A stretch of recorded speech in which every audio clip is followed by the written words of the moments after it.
seja bem-vindo, seja bem-vinda a mais este Lado a Lado. No programa de hoje eu conto com a companhia da querida amiga jornalista Regina Lunardi. Oi, Bem-vinda, Regina.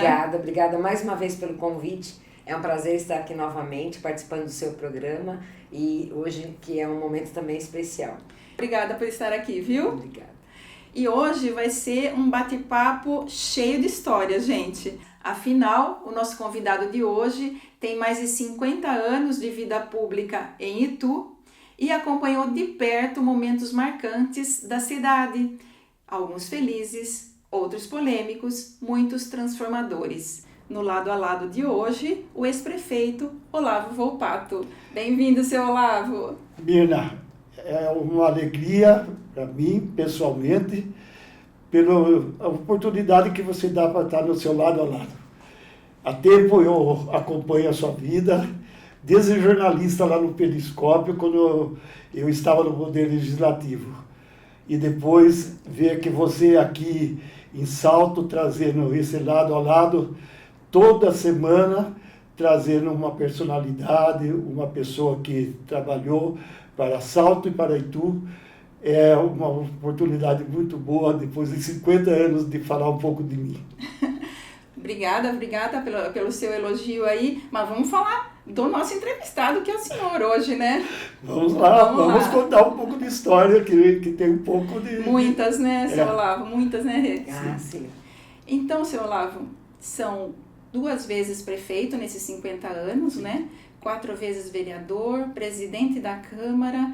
O senhor imaginava lá atrás ter uma trajetória política tão longa?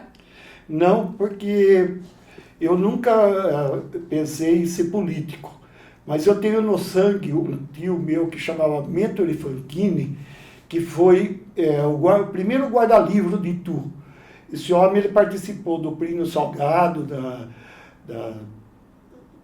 dos grupos do Plínio Salgado naquela época, e ele foi um dos defensores da causa do Padre Bento. Esse tio meu foi meu padrinho e eu acho que eu tenho um pouco de puxar meu tio, que me deu a oportunidade depois de conhecer a vida pública. Eu lembro bem, Mirna, que ele tinha um livro chamado A História Secreta do Brasil.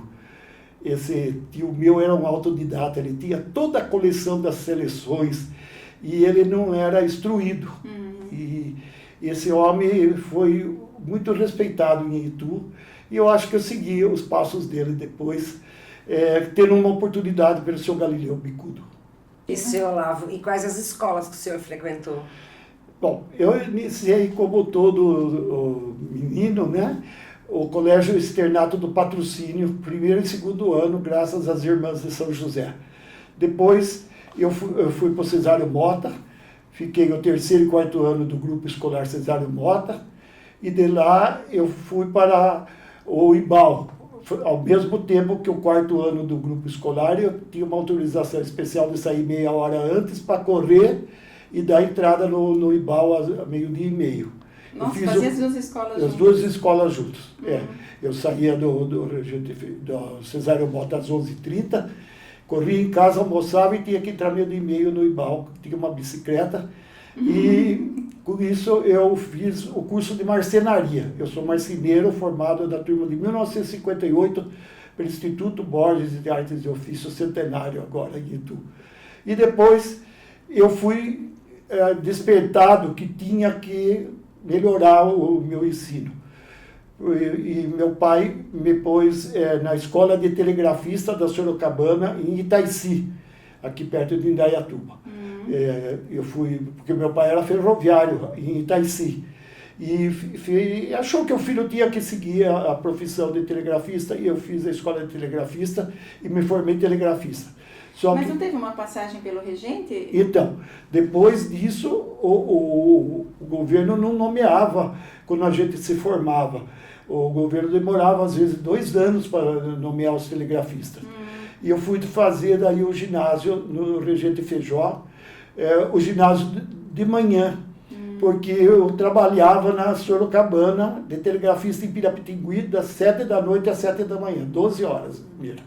Puxado, hein? Puxado. Tinha uma Vespinha e ia para a estação de Pirapitingui e às vezes trabalhava o dia inteiro, de sábado e domingo, para poder pagar para o colega que me permitia sair um pouco antes, para poder entrar no ginásio às 8 horas da manhã, porque eu saía às 7 de lá, tinha que ir em casa tomar um banho e se aprontar para ir na escola.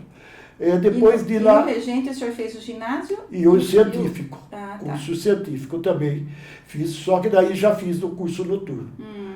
A Valderez, professora Valderez, a saudosa Inês Moschini foi minha colega, lembro da briga no aniversário de 25 anos do Regente Feijó, onde a Valderez foi escolhida, né, no curso noturno lá, a rainha, e o Moschini, o padre, e o Chichilo aqui em Salto, chegaram na última hora com dinheiro lá para comprar os votos para ajudar a Marinês Moschini. Tem umas histórias, né? Fui também, daí nesse período, tesoureiro do Clube Recreativo dos Comerciários, que era da classe média. E fui depois diretor do Ituano Clube também. Fui presidente do Comerciários nessa época e fui crescendo, né, Mirna? Daí fez faculdade? Fiz faculdade em Sorocaba, né, de administração, durante 4 anos. A gente ia de favor para Sorocaba, porque aquele tempo nós éramos 3 só universitários, e o universitário não tinha direito ao transporte. Só os alunos de curso médio que faziam na Rose de Sorocaba o curso de Química. E daí nós íamos de favor com eles e tinha que voltar 10 horas no bairro do Canhão, aqui na entrada de Sorocaba, de lá debaixo da Faculdade de Filosofia, correndo, porque tinha só aquele ônibus, não tinha outro transporte para ir tudo, né? E de lá me formei em administrador de empresa, e depois disso eu fui fazer o curso de pós-graduação. Me formei, antes disso me formei em Direito, bacharel também. Também, 2 faculdades. Fiz 2 faculdades, sofri no exame da ordem, porque aquele tempo... Já era sofrido naquele tempo. Era em São Paulo, na Praça da Sé, e havia 3 professores, né, que questionavam. Era uma banca, né? Uma banca, isso. E essa banca era rigorosa. 3 vezes eu fui reprovado, porque uma vez ele perguntou que era embargo infringente e eu era prefeito, e eu dei uma resposta atravessada, e eu questionei o entrevistador, e eles me marcaram na ordem. Eu tive que ir lá pedir desculpa, graças ao senhor Sebastião Caselli e ao doutor Raimundo, que era o presidente da Ordem Nacional. Eu tive que ir lá pedir desculpa. Pediu? Pedi, daí normalizou. E aí conseguiu o registro. O registro da ordem, 60.700 e pouco. E, seu Olavo, além da vida pública, o senhor teve também uma passagem pelo setor privado, né? Sim. Conta um pouquinho dos lugares que o senhor trabalhou. Bom, depois que eu saí da prefeitura, eu fui trabalhar como gerente do Comercial Autopeças Gandini. Fiquei lá 1 ano com o seu Gandini, e o seu Gandini, no fim do ano, nos reuniu e disse que eu não sabia vender, porque eu trabalhava com venda de tratores, né, no Comercial Gandini. Daí eu saí de lá e fui trabalhar como relações públicas da Metalúrgica Cobra, onde o senhor Erso me recebeu bem lá, ajudei muito o senhor Erso no contato com os funcionários, porque havia uma crise meio difícil financeira naquela época. E depois de lá, eu fui ser convidado para ir em Timon, no Maranhão, para ser gerente de uma cerâmica do Tortosa, da família Tortosa. Mas minha mãe tinha 83 anos e ela não queria ir. Não queria ir. Eu topei porque eu não achava emprego em Itu, não tinha como me sobreviver. Foi lá para o Maranhão mesmo? Não fui. Foi. Nesse inteirinho, o senhor Paulo Tarquiano foi me buscar lá para a Anatex, onde eu estava estagiando para ir. Fiquei estagiando 3 meses, né, para assumir a gerência dessa cerâmica. E o senhor Paulo me convidou para ser gerente na Porsche do Brasil, administrativo e financeiro, com contrato. Fiquei 6 meses com contrato, assinando cheque de 1 milhão, depois de 10 milhões, depois, e fui subindo, e queria confiança, e o senhor Paulo deu ao senhor Paulo Tarchiani a minha vida de 34 anos como gerente administrativo final da Porsche do Brasil em recursos humanos. 34 anos? 34 anos. Uma vida quase também, né? Eu tive a vida toda na Porsche do Brasil. Eu fui... todo o contato da empresa, CETESB, bombeiro, administrativo, Ministério do Trabalho, convênios com o sindicato, tudo isso eu passei. Passei e adquiri uma experiência que levo para a vida toda. Fantástico. E como foi a entrada no mundo da política aí? A entrada na vida da política foi graças ao Regente Feijó, né? No turma de formatura da 4ª série ginasial, eu era o único que tinha 18 anos, e os demais tinham todos de 12, 13, 14 anos. E nós formamos uma comissão de formatura, eu, Eliane Pacheco, Cássia, filha de Dona Carolina, e Ed, um grande médico, filho que foi diretor, professor Rezende, do Cesário Mota. Nós formamos uma comissão de formatura e prestava conta de todo o dinheiro arrecadado todo mês, com balancete, com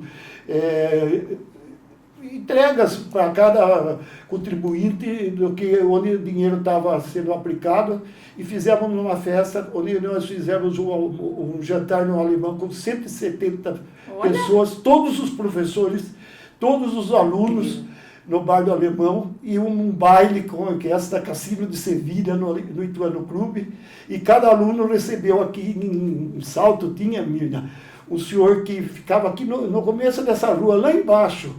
Ele parece que era Jimenez, fazia plaquetas e frâmulas.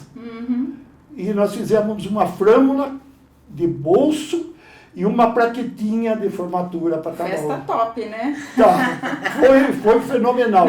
No dia, o senhor João Bispo ficou tão entusiasmado, que era o diretor, e disse que aquela turma tinha a obrigação de chamar o Lavo Volpato.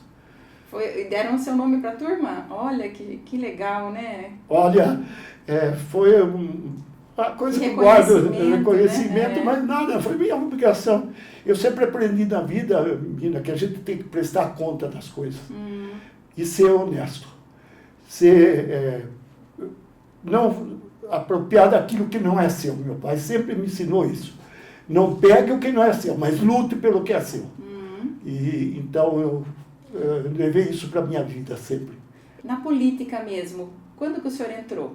Eu entrei em 1969 como candidato a vereador do senhor Galileu Bicudo, porque na frente do Regente Feijó tem um armazém do senhor Ferdinando de Marco. O senhor Ferdinando era o presidente do Clube Comerciários. E ele alertou o senhor Galileu Bicudo que tinha um jovem no Regente Feijó que estava se destacando entre a festa de formatura, tudo.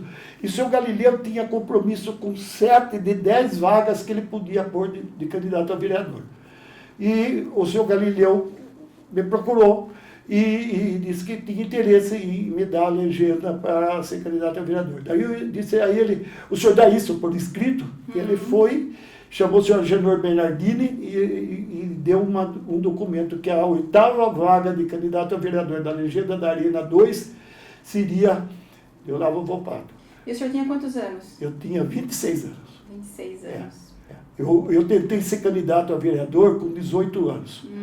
E o juiz de direito me chamou e disse o seguinte, que não diplomaria, porque tinha que a idade mínima 21, se eu fosse candidato. Eu perguntei a ele, e se eu fosse candidato e ninguém reclamasse, ele diplomaria? Ele falou, diploma.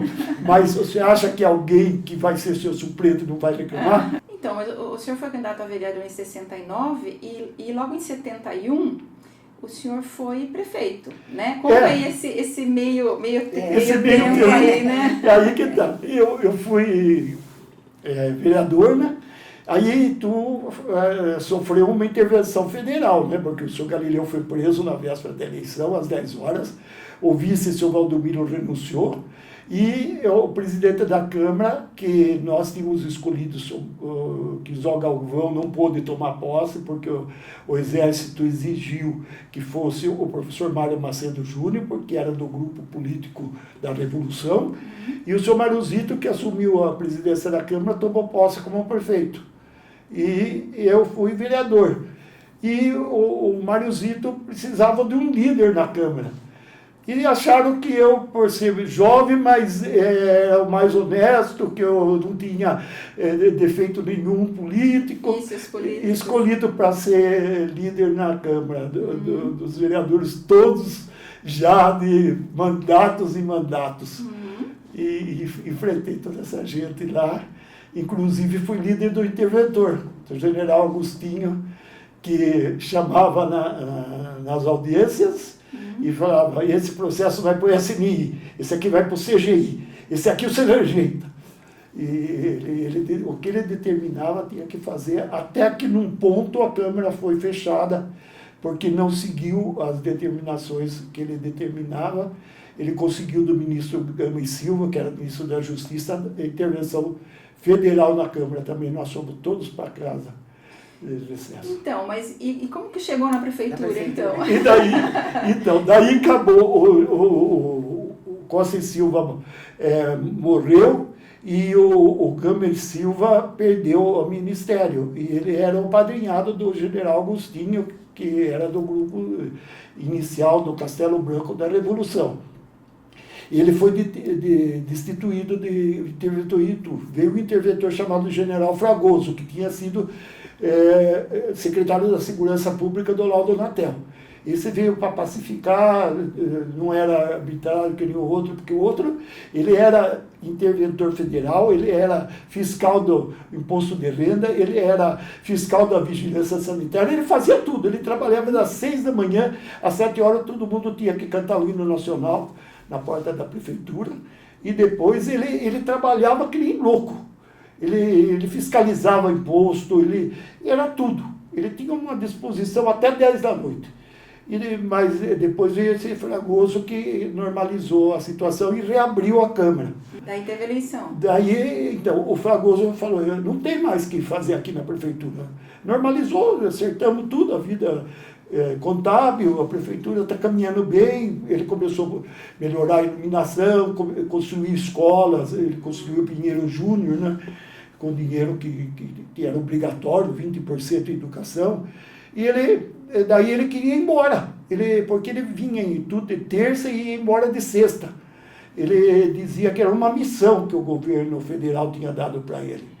Ele não queria mais ficar em Itu, ele queria ir embora. Daí ele conseguiu do governo federal marcar a eleição para 2 anos. E ninguém queria ser candidato.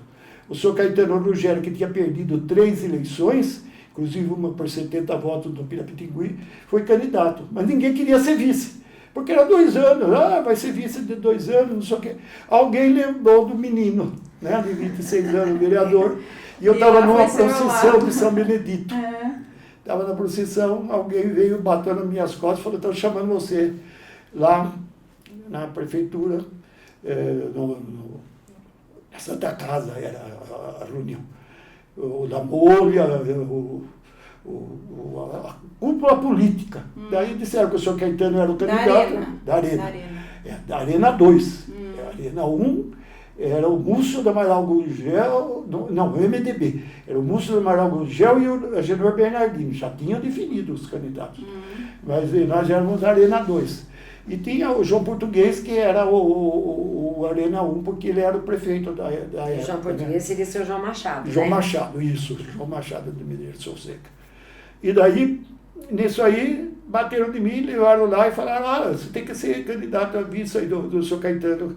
Nós escolhemos você. Eu falei, mas não vou, porque o senhor Caetano perde a eleição. O senhor Caetano tinha mania, diziam, né? A história política, eu não estava ainda participando efetivamente, mas a conversa era que ele, quando chegava perto do dia da eleição, ele acomodava, já dizia que estava ganha a eleição.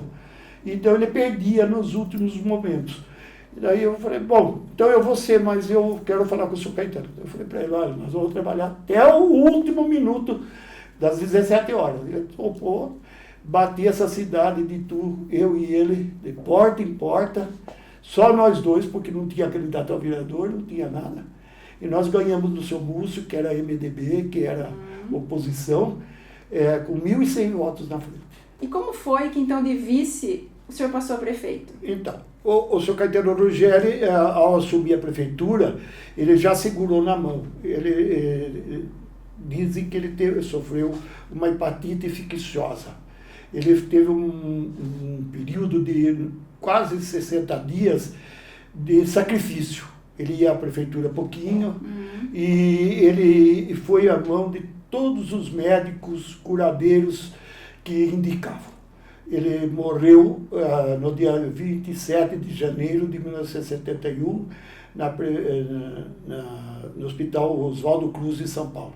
E eu assumi dia 14 porque nesse inteirinho chegaram à conclusão o deputado Lamolha, a esposa dele, dona Florisa, que ele tinha que se licenciar.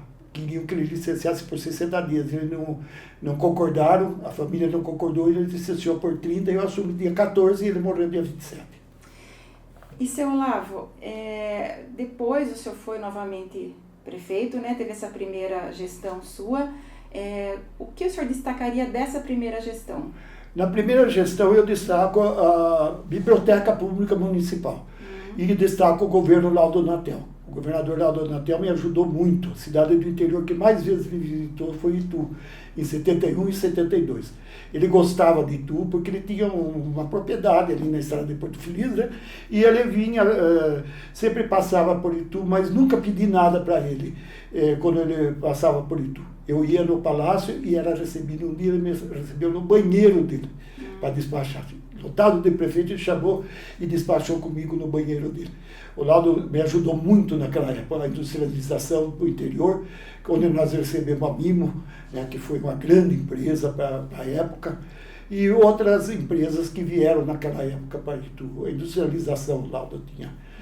E quais, assim, as outras obras ou realizações dos dois mandatos, assim, o senhor destacaria aqui? Qual que será? Bom, as escolas, né, Regina, nós tivemos a oportunidade de ter o Cesário Mota novo, né, que foi a minha escola, sim, e virar lá a Casa de Cultura, para não demolirem aquele prédio histórico, e construir um Cesário Mota moderno, e depois a Berreta também consegui uma escola de segundo grau que não tinha prédio próprio, construiu Ermelinda, lá na Vila São José, no Parque Médici, construí lá o deputado Paula Leite, lá no Parque Industrial, onde que foi o SESI, né?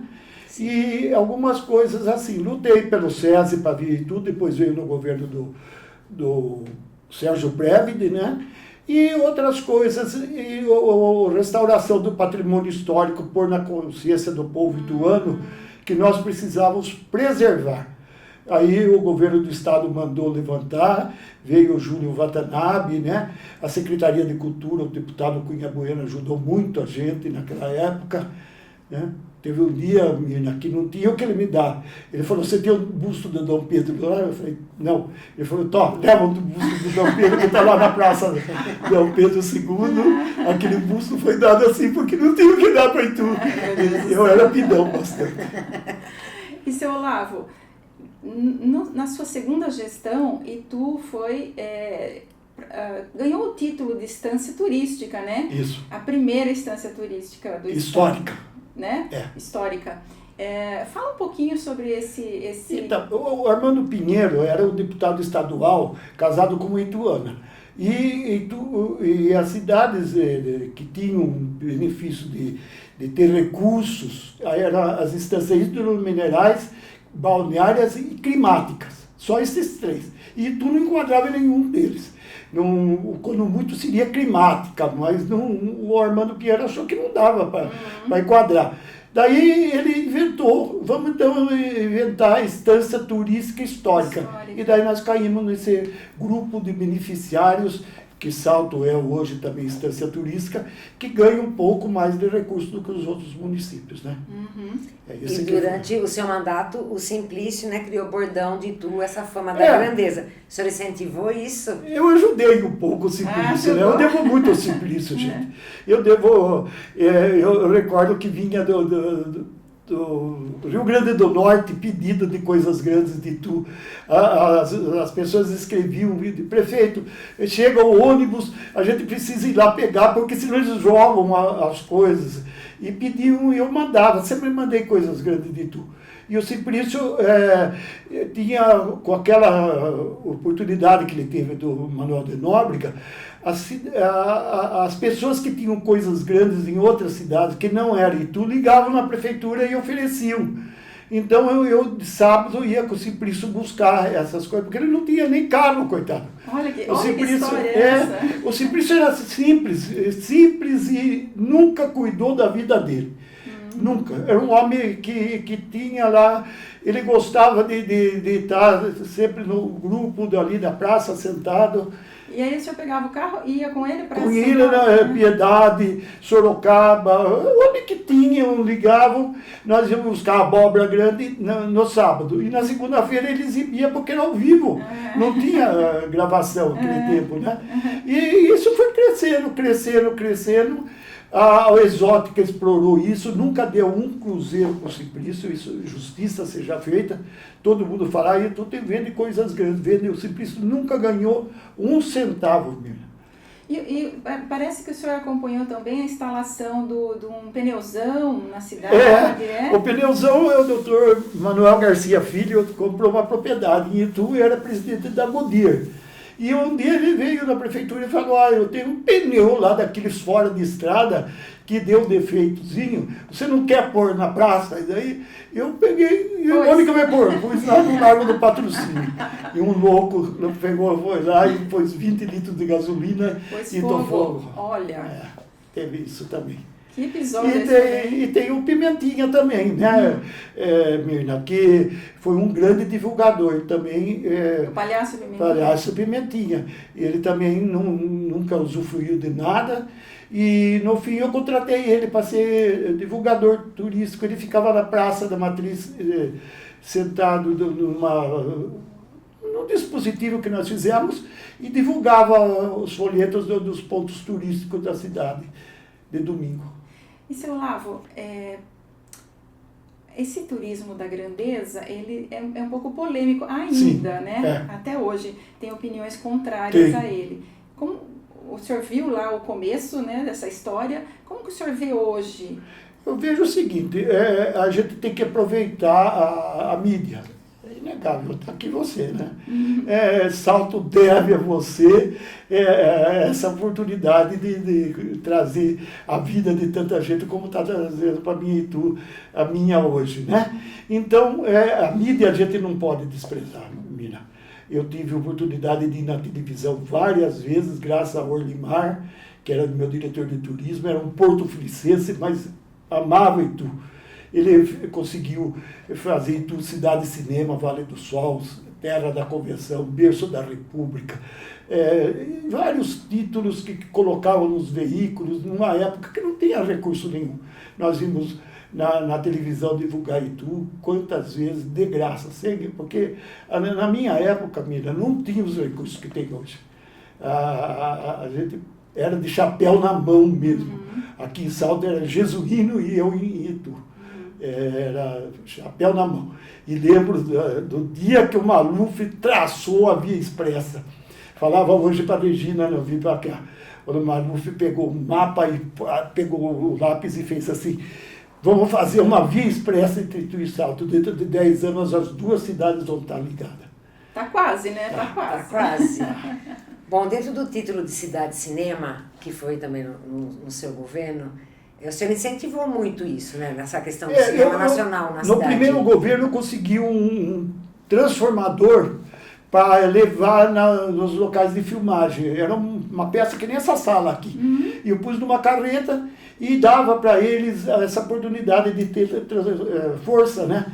E eu recebi aqui os artistas Aquela novela Meu Pedacinho de Chão foi filmada toda aqui em Itu naquela época.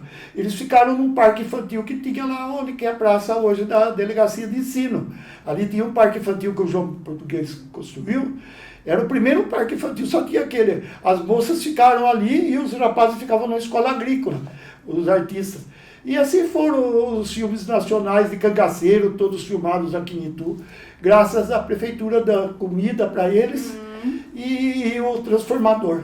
Das condições para eles gravarem, Isso, né? daí que veio aquele homem de Itu também, que deram de presente aquela polêmica lá, que muita gente... Que uma parte foi filmada aqui em Salto também, justamente, né? Não, muita coisa de cangaceiro também era filmada aqui em Salto. A paisagismo, Nossa Itu região, e Salto, Minas, é uma cidade só. Nós somos irmãos. Somos. Não tem separação. Olha, eu devo muito a figura de Jesuíno Rui, viu? Jesuíno era um irmão para mim.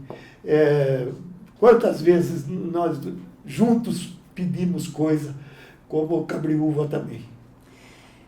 Então vamos falar de um assunto mais polêmico, né?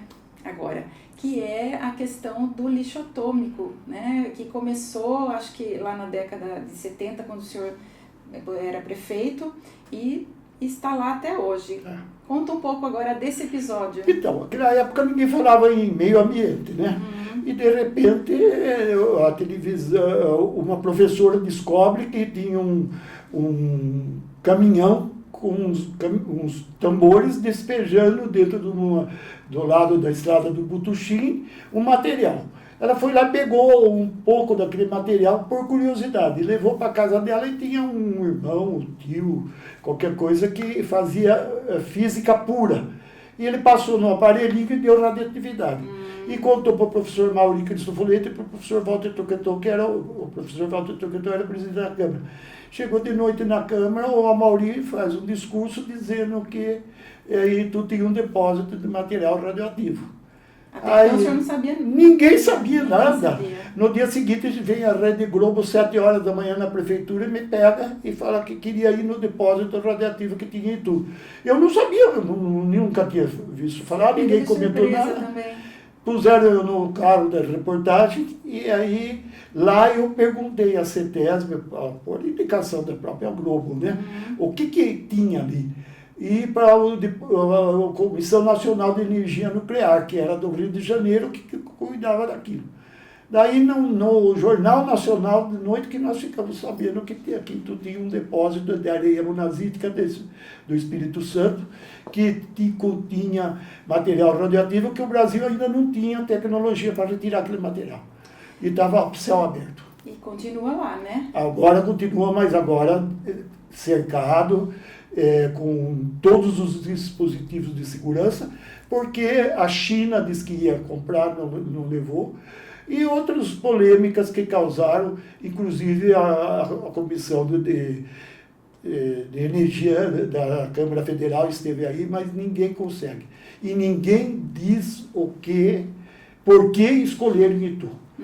A única coisa que nós sabemos foi graças ao juiz de direito na época, chamado Dr. Kiyoshi Shikuda, que mandou prender o guarda lá e permitiu que o professor José Goldenberg, que era contra o programa nuclear brasileiro, fosse o perito do juiz para ver o que tinha lá.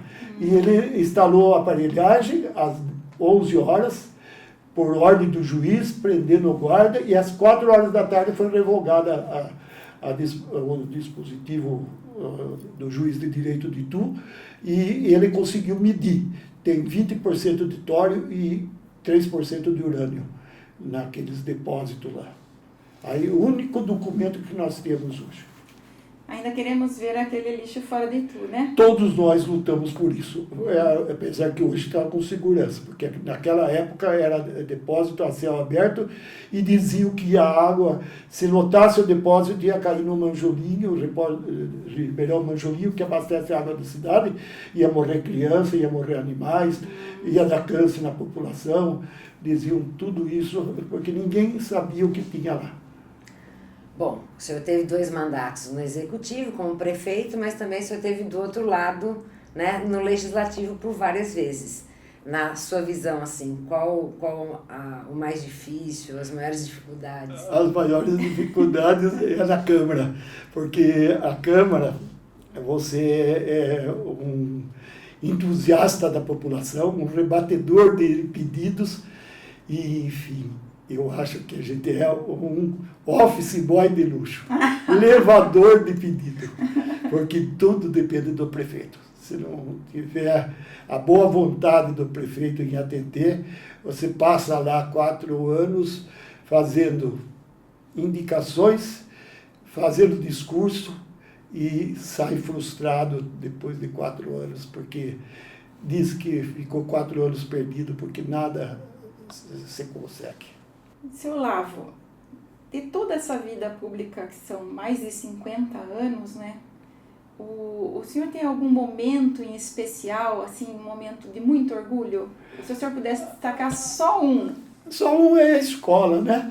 Eu acho que foi a parte no segundo mandato que eu consegui melhorar bastante o sistema escolar de Itu, que orgulhosamente ainda permanece muita coisa depois de que eu saí 50 anos depois. E coisas boas. E o senhor chegou a ser considerado o prefeito da educação, né? Eu recebi esse título graças a uma saltense, né? A delegada de ensino famosa, né? Rosa Bandeira Marques, né? Que de saudosa memória. Bom, seu Olavo, todos esses anos assim de dedicação, né, da cidade, principalmente a política, mas isso também sempre exige muito da família, né? Então eu queria que o senhor falasse um pouco sobre isso. Bom, primeiro foi minha mãe, né? Minha mãe aturou o primeiro mandato, né? Eu sou solteiro. E depois do segundo mandato como vereador, a Marisa e a Carla, que viveram a minha vida. Você não tem hora, você não tem fim de semana, você não tem respeito, porque você está dormindo, de repente, no primeiro mandato, principalmente, só tinha uma ambulância para levar pessoal para São Paulo no Hospital das Clínicas. Naquele tempo só tinha o Hospital das Clínicas, não tinha Sorocaba, não tinha Campinas, e tinha uma ambulância só, quebrava, tinha mordida de cobra, de escorpião, tinha que levar no Butantã, não tinha recursos, coisa. E você não tinha horário. E internação, muita internação de psiquiatra. Sofri muito com isso. Naquela época eu internava por psiquiatra, né? E não tinha os recursos que tem hoje. Poucos recursos que o município tinha, que a região tinha, né, de saúde. Aquele tempo Campinas estava surgindo, né? E era mais para uma elite, né, de convênios, que era o Hospital Veracruz, né? E o hospital, o outro lá que tem em Campinas, o Samaritano, né? E não tinha hospitais como tem hoje o Regional em Sorocaba, Campinas, a Unicamp, o Hospital do Coração em São Paulo, não tinha. Era o Hospital das Clínicas, tudo, Mirna. Tudo. E tinha que ir com um garrafão de pinga. Por quê? Porque senão você não furava a fila. O estado inteiro, 600 municípios caíam no Hospital das Clínicas, era fila. Não existia, como hoje. A quantia vamos dizer, era um caso por dia, mas tinha que chegar lá e entrar numa fila. Não era atendido assim de pronto-socorro como hoje. Aquele tempo demorava. Chegava lá 8 horas da manhã, era atendido 4 horas da tarde. Mas e a pinga entrava onde aí? A pinga entrava nos enfermeiros, no pessoal. O Lamônia vinha buscar água em Cabriúva, ali na estrada de Pirapora, que diziam que era uma água medicinal por rim. O Lamônia levava esses garrafões de noite quando ele ia embora. Quantas vezes eu vi o Lamônia fazer isso? Olha, a gente fica sabendo cada coisa, né, Rê? Não, olha, uma coisa, Salto precisa e não pode esquecer do deputado Lamônia. E olha só, eu tô sabendo que vai vir aí um registro histórico do seu Olavo, e eu tô sabendo também que tem alguma coisa a ver com a Regina. Eu quero que vocês falem sobre isso. Bom, Mirna, eu devo muito à Regina, né? Eu tenho um respeito muito grande para os jornalistas de Itu, da região, o saudoso Celso Toledo, que foi meu assessor de imprensa, vinha de Sorocaba, né? E eu tenho muito respeito por jornalistas, mas a Regina tem sido uma amiga minha. Contamos um pouco da história do Jacu, né? Regina junto. Sim. E alguns feitos de Itu a gente tem deixado aí. E a Regina me incentivou a contar um pouquinho desses casos que contei aqui hoje, de contar um pouco dos fatos políticos, né? Que nós vivemos. Eu vivi uma revolução, né, Regina? O dia que eu assumi a prefeitura, o coronel comandante de Itu chamava Leônidas Pires Gonçalves, que foi o ministro do Exército do Sarney. E ele era coronel. Ele me chamou no quartel e disse: moço, o destino lhe pôs às mãos uma cidade. Trabalhe 18 horas por dia e conte com o nosso apoio. Eu tive muito apoio do Exército, da Revolução. Eu não sou crítico da Revolução, porque eu recebi muito apoio do coronel Fresati, que teve lá em Itu. Restauramos a igreja do quartel, com a ajuda do Pavani e de outras pessoas lá em Itu. Mas a igreja de São Luís Gonzaga do quartel hoje era um depósito de dormitório do Exército. E é do saudoso Colégio São Luís. Eu perdi a compra do Colégio Imaculada, do Salão de Imaculada, que eu queria que fosse o Teatro Municipal de Itu, porque o Delfim Neto segurou o dinheiro. E assim por diante. Mas, e tem muita história, então, para a Regina contar, hein?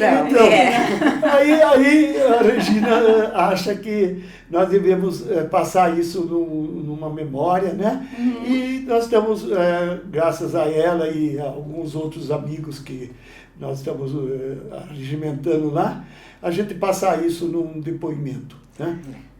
Aí esse projeto a gente começa assim, executando ele no próximo ano, e até depois a gente vai atrás de patrocínios para a gente conseguir.